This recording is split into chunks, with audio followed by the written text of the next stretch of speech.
Episode 36 की शुरुआत में डॉक्टर मिस्टर लू का चेकअप कर रहा था, पर उसे इसकी वजह नहीं समझ आती कि मिस्टर लू के राइट हैंड में क्या प्रॉब्लम आ रही है। तो मिस्टर लू डॉक्टर पर गुस्सा करते हुए कहते हैं कि अगर उन्हें कोई भी प्रॉब्लम हुई तो उसे उनके सारे पैसे लौटाने पड़ेंगे जो भी उसने सर्जरी के बदले में लिए हैं। पर डॉक्टर उन्हें भरोसा दिलाता है कि वो उनका हाथ जल्दी ही सही कर देगा और थोड़ी देर के लिए आराम करने के लिए मिस्टर लू को इंजेक्शन देने लगता है।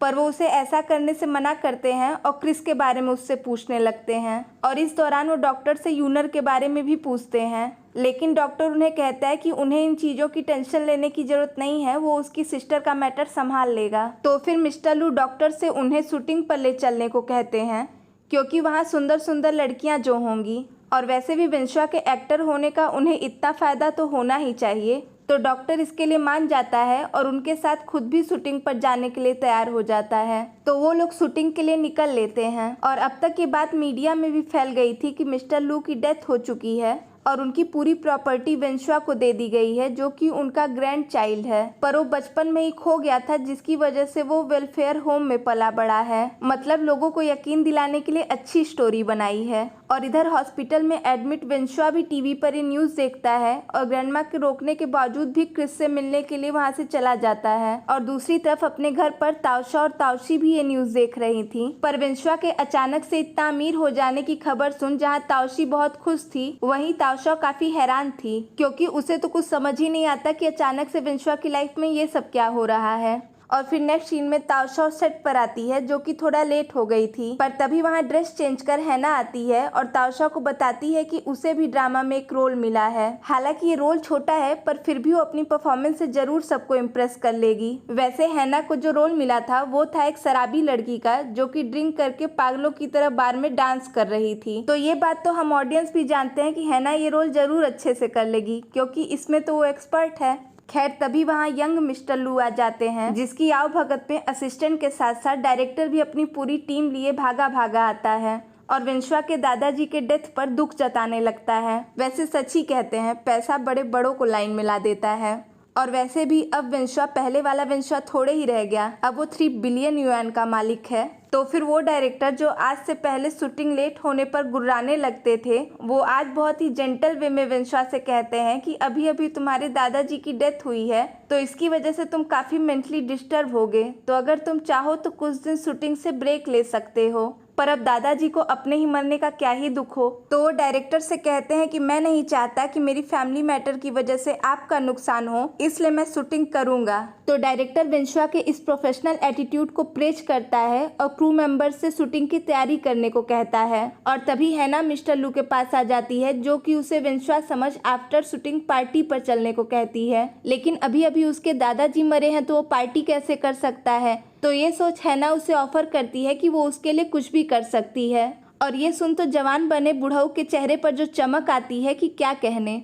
तो मिस्टर लू उससे बाद में मिलने को कहते हैं क्योंकि अभी उन्हें शूटिंग पर जो जाना था। तो फिर वो ड्रेस चेंज करने वैनिटी वैन में चले जाते हैं और डॉक्टर भी कार से बाहर आ जाता है। और फिर हम मिस्टर लू को वैनिटी वैन में देखते हैं कि तभी वहाँ ताउशा उनकी कॉस्ट्यूम लेकर आती है और मिस्टर लू क्रीपी नज़रों से उसे चेकआउट करते हैं, लेकिन ताउशा तो उन्हें अपना विंशा समझ रही थी, तो वो उससे सॉरी कहती है क्योंकि उसके साथ इतना कुछ हो गया और वो उसके साथ नहीं थी। पर मिस्टर लू पर तो ठरकपन सवार था तो ताउशा के नज़दीक आ जाते हैं और ये सब सीन डॉक्टर भी बाहर से देख लेता है, तो कहीं बुढ़ऊ ज़्यादा भावनाओं में न बह जाए इसलिए वो उन्हें रोकने के लिए बात करने के बहाने से अंदर आ जाता है। तो उसके जाने के बाद डॉक्टर मिस्टर लू से रिक्वेस्ट करता है कि वो कुछ ऐसा ना करे जिसकी वजह से प्रॉब्लम में पड़ जाए, लेकिन मिस्टर लू पर तो 24 साल के होने का खुमार चढ़ा था। तो डॉक्टर से कहते हैं कि वो कोई बच्चे नहीं हैं, उन्हें पता है कि क्या करना है और क्या नहीं। और वैसे भी अगर वो ताउशा के साथ ऐसे रिएक्ट नहीं करते तो उसे उन पर शक हो जाता, तो अब डॉक्टर भी उन्हें क्या ही कहे।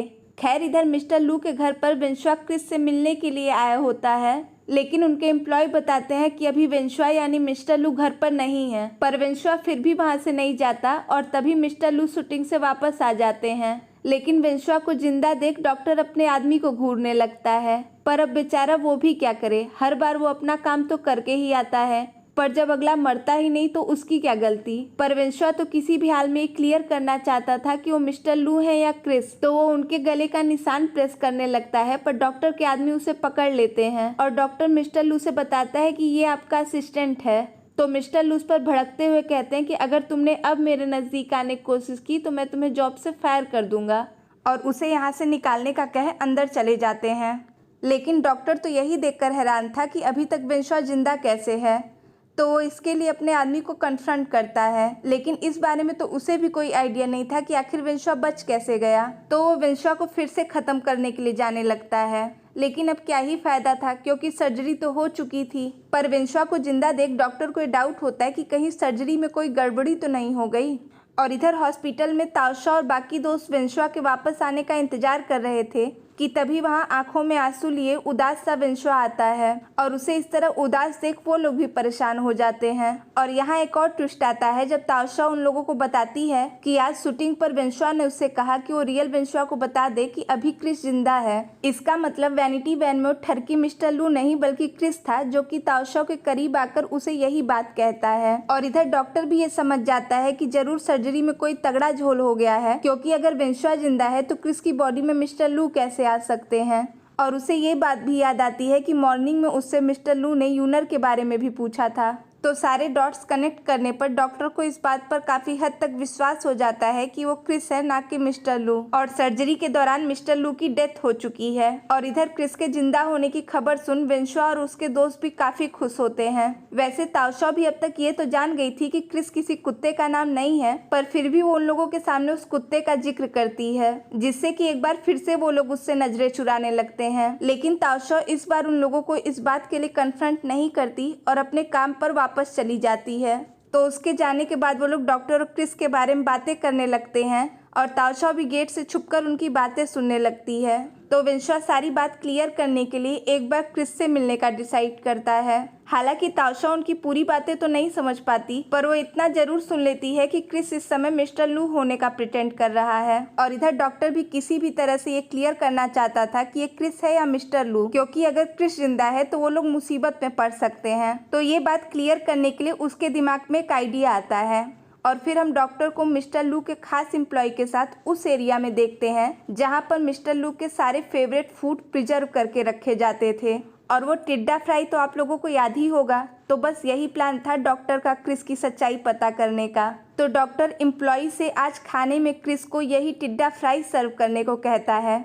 हालांकि उन टिड्डियों को देखकर डॉक्टर को भी यक फीलिंग आ रही थी, पर वो ये बात अच्छे से जानता था कि ऐसा वियर्ड खाना सिर्फ मिस्टर लू ही खा सकते हैं। तो हम क्रिस को ड्रिंक करते हुए देखते हैं, पर फिर से उसका राइट हैंड कांपने लगता है। तो वहाँ डॉक्टर आ जाता है और फिर एम्प्लॉय क्रिस को वो टिड्डा फ्राई सर्व करता है। हालांकि इस डिश को रियल में क्या कहते हैं ये मुझे नहीं पता, पर इसका टिड्डा फ्राई नामकरण मैंने अपनी तरफ से किया है। तो अपने सामने टिड्डा फ्राई देखकर क्रिस एम्प्लॉय से कहता है कि अभी इसे साइड रख दो, मैं बाद में खा लूंगा। जिस पर डॉक्टर उससे कहता है कि अगर ये डिश आपको पसंद नहीं है तो मैं दूसरी सर्व करा देता हूँ। पर क्रिस भी कहाँ कम था, तो डॉक्टर को फुल मिस्टर लू वाला लुक देते हुए कहता है कि इस डिश से अच्छा तो कुछ हो ही नहीं सकता। और वो टिड्डा फ्राई खाने लगता है और उसके खाने का स्टाइल भी बिल्कुल मिस्टर लू जैसा था। तो ये देख डॉक्टर भी हैरान रह जाता है। और अगले ही सीन में हम क्रिस को वॉशरूम में देखते हैं, जो कि उल्टियाँ कर रहा था, क्योंकि अभी अभी उसने जो खाया है वो कोई इंसानों के खाने की चीज़ तो है नहीं। वैसे चाइना के लोग क्या क्या खाते हैं इस बारे में तो हम इंडियंस ने बहुत सुना है, पर ये सीन देखकर ऐसा लगता है कि शायद चाइना के लोगों को टिड्डा फ्राई उतना भी पसंद नहीं। खैर यहाँ हमें पता चलता है कि वेंशुआ पहले ही क्रिस को मिस्टर लू की अजीब आदतों और अजीब खाने के बारे में बता चुका था,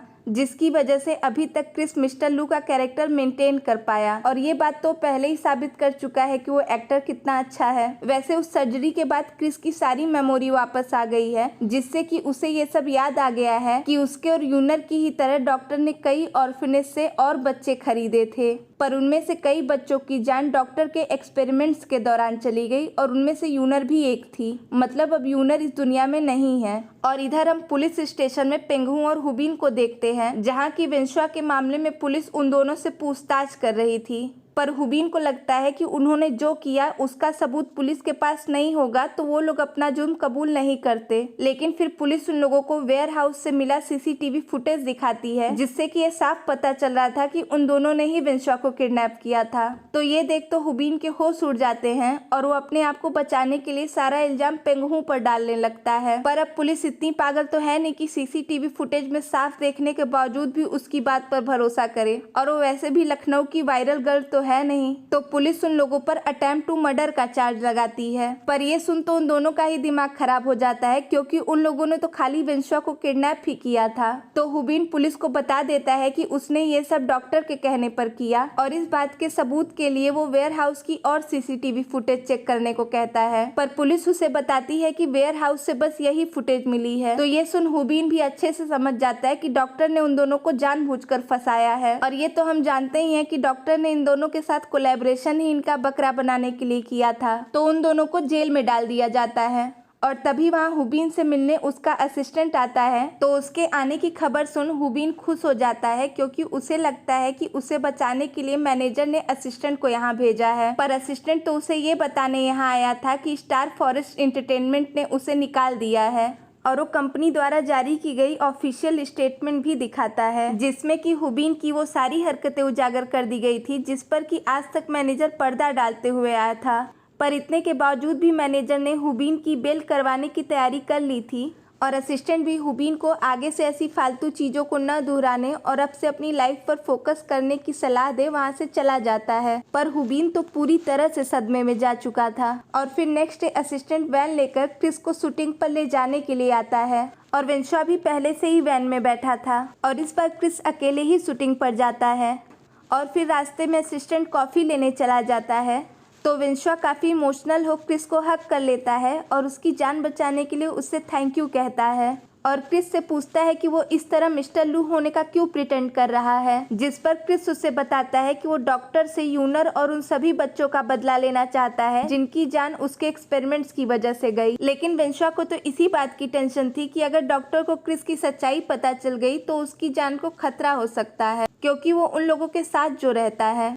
तो वो क्रिस से सब कुछ पुलिस को बता देने को कहता है, पर क्रिस ऐसा नहीं कर सकता था, क्योंकि अभी भी उसके पास सबूत नहीं था जिससे कि वो डॉक्टर का गुनाह साबित कर सके। तो वेंशुआ को बाकी दोस्तों के साथ मिलकर डॉक्टर के खिलाफ सबूत इकट्ठा करने में उसकी हेल्प करने को कहता है। लेकिन उनके बीच में हो रही ये सारी बातें डॉक्टर भी सुन लेता है। इसका मतलब उसने पहले ही कोई माइक्रोफोन इंस्टॉल कर दिया था। तो फिर क्रिस वेंशुआ को अपनी हाथ की प्रॉब्लम के बारे में बताता है, पर इसी वजह से वो डॉक्टर को जापान जाने से रोक पाया। तो ये सब सुन कि क्रिस ने उसका कितनी बुरी तरह से काटा है, डॉक्टर को खुद पर ही गुस्सा आती है। तो वो अपने आदमी को क्रिस के वापस आने पर उसे जान से मार देने का ऑर्डर देता है। और इधर वॉस्को, लीचेंग और छिग्वांग सबूत इकट्ठा करने के लिए लैब में आते हैं, पर उन लोगों के आने से पहले ही लैब पूरी तरह से खाली किया जा चुका था। पर तभी लैब की छत पर छिग्वांग कुछ नोटिस करता है, जिसे देख उन लोगों को वहां पर पिन होल कैमरा लगे होने का शक होता है। तो फिर छिग्वांग वेंशुआ को भी कॉल कर यहाँ की सिचुएशन के बारे में बता देता है। तो फिर क्रिस के शूटिंग से वापस आने के बाद वेंशुआ उसे पहले से ही लैब के खाली होने की खबर देता है। तो क्रिस सबूत इकट्ठा करने का कोई और तरीका सोचने लगता है, क्योंकि अब वो ये तो समझ गया था कि डॉक्टर इतनी आसानी से अपने खिलाफ सबूत नहीं छोड़ेगा। पर उसे ये बात अजीब लगती है कि मिस्टर लू जैसा इतना बड़ा बिजनेसमैन अपनी सारी प्रॉपर्टी यूं ही किसी आउटसाइडर को क्यों दे देगा, वो भी तब जबकि बॉडी स्विचिंग सर्जरी में इतना ज़्यादा रिस्क था।